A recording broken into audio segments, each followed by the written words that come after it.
Thank you, thank you so much. When I saw that photo, I said, who's that guy? I haven't had black hair on my head in a quarter decade, so whoever that is, I don't know that person. But I do know this person. That smiling face is Majora Carter. She's an environmental activist from the Bronx, New York, and she said one very amazing thing. You shouldn't have to move to live in a better neighborhood. Think about that. My wife and I built a home in the Hough community of Cleveland 15 years ago. Hough was formerly best known, and still is, for the Hough riots in 1966, where fully 1/3 of the community was burned down. We call it instant urban renewal, but the community languished for 30 years until a police commander, Billy Tell, built a home, a 3,000 square foot new home in Hough, and it opened up the floodgates. Other people started building new homes. So in the decade prior to we building our home, dozens of other new homes had popped up throughout Hough. But these are infill homes. There might be a tear down next to you on one side and a vacant lot on the other. So we were truly urban pioneers.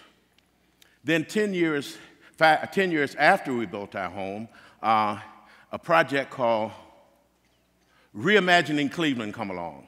How can we reimagine Cleveland as a green city on a blue lake? How can we take and put in green projects? Now, there was 58 grants to be awarded, and I think 200 people applied for these grants, and this was block grant money out of Washington to put in something green.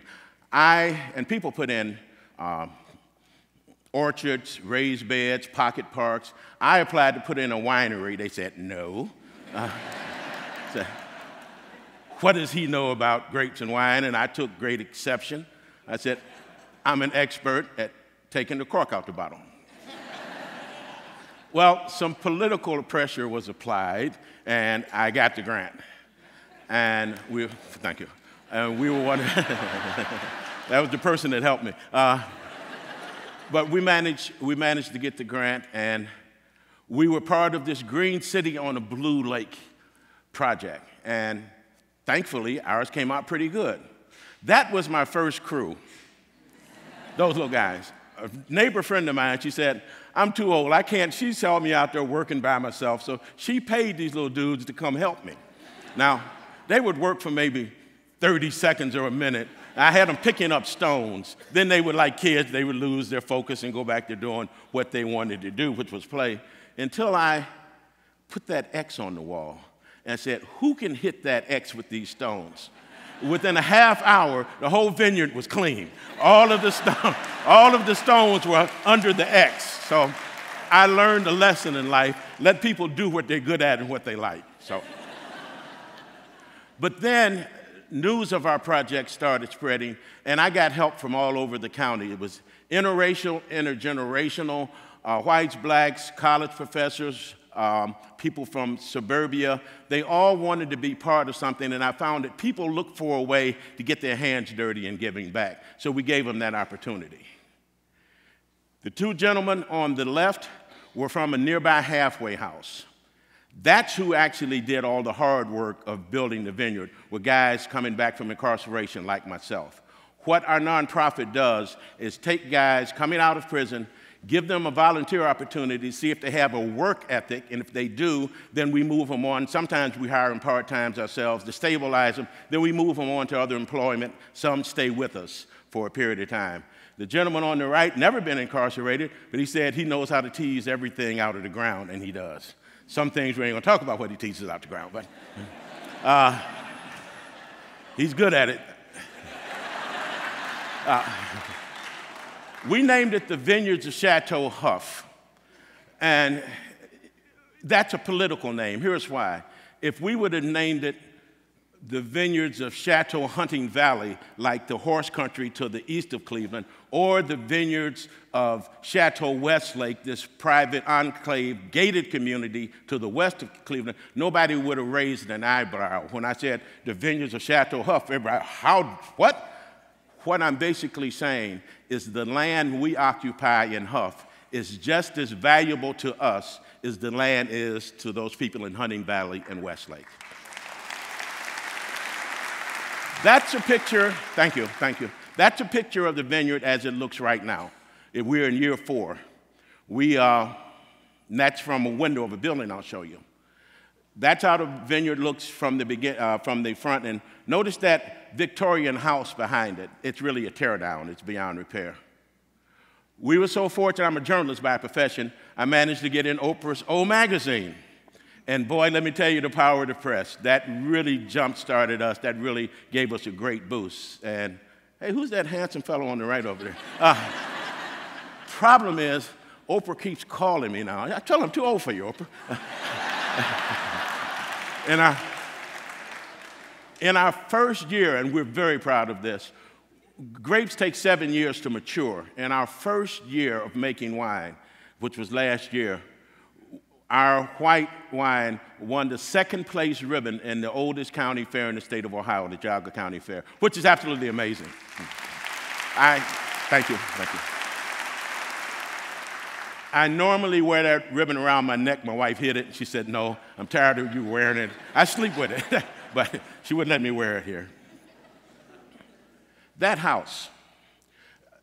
One day, a college professor brought a biologist, Jean Laurier, past. She pointed to that house and said, boy, that would make a great BioCellar. Yeah, well, what's a BioCellar? A BioCellar is this. The frost line in Northeast Ohio is 4 feet, meaning once you're 4 foot in the ground, nothing freezes. So in the basement of that house, on the basement floor, it stays around 57 degrees. So what we did, we tore the house down, but we left the basement walls, these sandstone walls, which acts as insulators. Then we built that on top of it. That's the artist's rendition of what it should be. That's the world's first BioCellar. And it came out pretty well. We're going to do some other innovative things. Like the solar panel that we have in the rendition, we're actually going to put in a whole solar panel farm. GE has given us an array of about 40 solar panels. We're going to put a farm in to power our BioCellar. Next door, on the other side, we're going to put in a fish farm. The vision has grown to where now it's a whole urban agricultural zone. It's about 6 contiguous acres that we're going to do something with, something about farming. Because there is a real, America is finally getting it. Why are we bringing bell peppers from California on a 2,800-mile ride to the Midwest? Take 3 days and they're stale. We can grow them here ourselves. Thank you. We're also going to be using bicycle power. Bikes are becoming real big. We're going to put a stationary bike so people can come past and get their exercise and help charge our batteries for it. We're also going to be on the grid because the biologists only wanted to use bicycle power. I said, but Gene, what if nobody shows up? I'm not going to be out there all the time pedaling bicycle power. So we're going to have an array of technologies. This is the building where we're going to do fish farming in. That building will produce about 75,000 pounds of tilapia a year.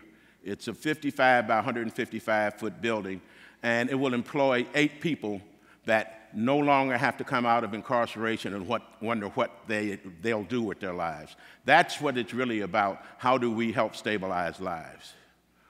We want to take houses that look like that's throughout our community, and throughout other parts of the Midwest. What we're doing is a demonstration project to show what can be done on inner city properties, and it can be done in Buffalo, it can be done in Indianapolis. The world is moving toward urban farming, and the world and America has started moving that we must save our inner cities. If we continue to allow our inner cities to die, the suburbs will die also. You can't have strong cities, strong inner cities without strong suburbs.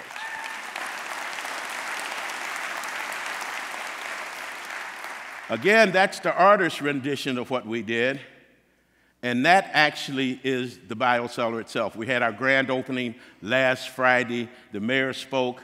We want to build one. We'd like to come to Indianapolis and build a bunch of them in your community too. Thank you.